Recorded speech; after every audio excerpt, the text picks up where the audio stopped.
When people picture the pharaohs of Egypt, they picture one kind of ruler: tall monuments, golden masks, the Nile stretching forever under a blazing sun.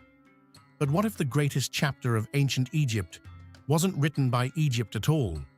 There was a kingdom to the south, older, fiercer, and one day they marched north, crossed the desert, and took the throne of the most powerful civilization on Earth. History calls them the Black Pharaohs. They ruled for over a century, and almost no one talks about them.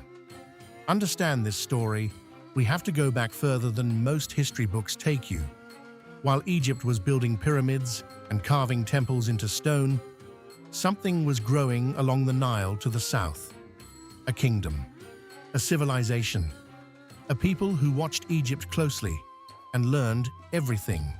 They were called Kushites. Their homeland was in what is now Sudan, a land of black soil, gold mines, and rivers that ran deep and fast. The Kushites were not outsiders. They had traded with Egypt for centuries. They had adopted Egyptian religion, Egyptian art, Egyptian gods. In many ways, they loved Egypt more than Egypt loved itself. But by the 700s BC, Egypt had fractured. Different kings ruled different cities. The land was divided, weakened, and slowly losing its soul. And in Kush, a king named Piye looked north and decided enough was enough. Here is something most people don't realize. Piye didn't march into Egypt as a conqueror. He marched in as a restorer. He saw Egypt's division as a disgrace to the gods, particularly to Amun, the god both Egyptians and Kushites worshipped. Piye believed it was his divine duty to reunite the land. In 727 BC, he led his army north.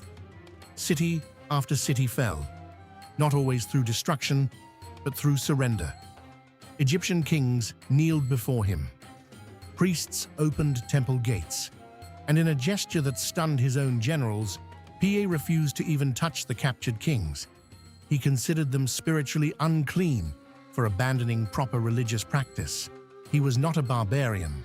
He was deeply, almost obsessively, devoted to Egyptian tradition. When Piye returned home to Kush, he left behind something remarkable: a new dynasty, a line of Kushite pharaohs who would rule Egypt for over a century.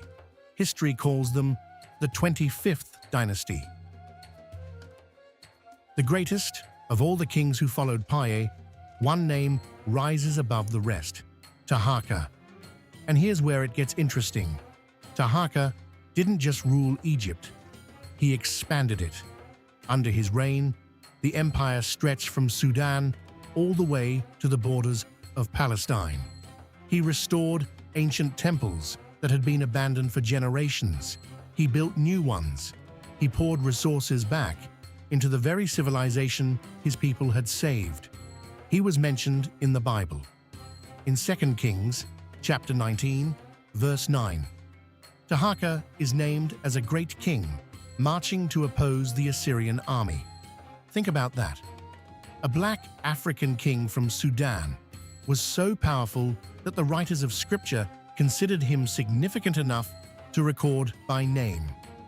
Taharqa also built pyramids, not the giant ones we know from Giza, but steeper, sharper, more numerous. Today, in Sudan's open desert, over 200 pyramids still stand, more than in all of Egypt. Most of them built by Kushite rulers. These were not imitators. They were innovators. But no empire survives forever. From the east came the Assyrians, one of the most brutal military forces the ancient world had ever seen. They used iron weapons when others still used bronze. They had siege engines, cavalry, and a reputation for leaving nothing standing behind them. Taharqa fought them. He lost. He retreated south, regrouped, and came back. He fought again. He lost again. His successor, Tantamani, made one final push to reclaim the north. He failed.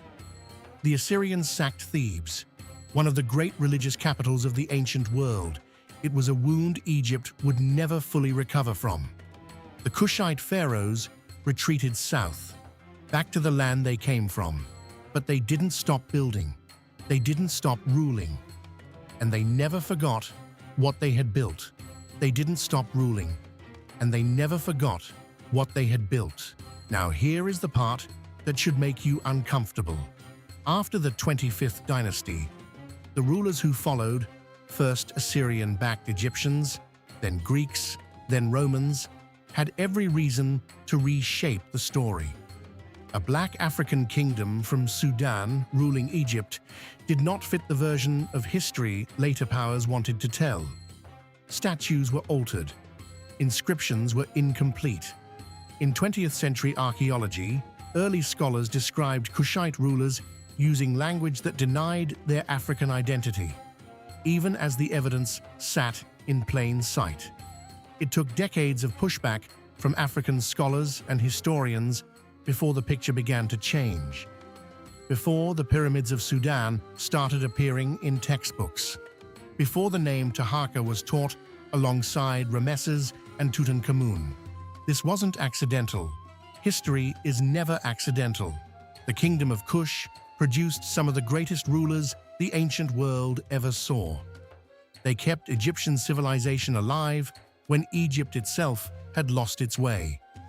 They built monuments that still stand in the desert today, and they ruled the most famous empire on earth for over 100 years. They didn't borrow history, they made it. And maybe the most powerful thing about the 25th dynasty is this: they didn't wait for the world to recognize them. They simply built, they simply led, and they simply won. If this is the kind of history no one ever taught you, subscribe to Past Unlocked. And tell me in the comments, what other African empire do you think history has been too quick to forget?